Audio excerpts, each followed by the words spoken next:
實在係唔明咯，明明買船票係去利達島去龍目島，但唔知點解一隻船係翻咗巴厘島。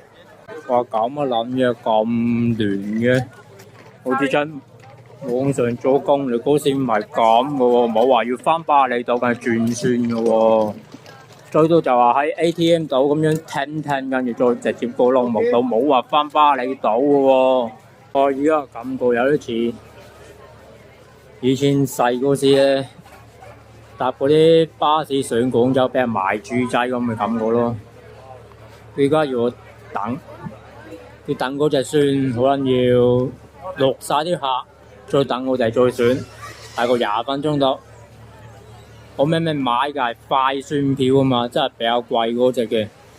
而家咁搞法咧，原來真係要成3粒鐘先至得到。好就話對引你人嘅服務都幾失望。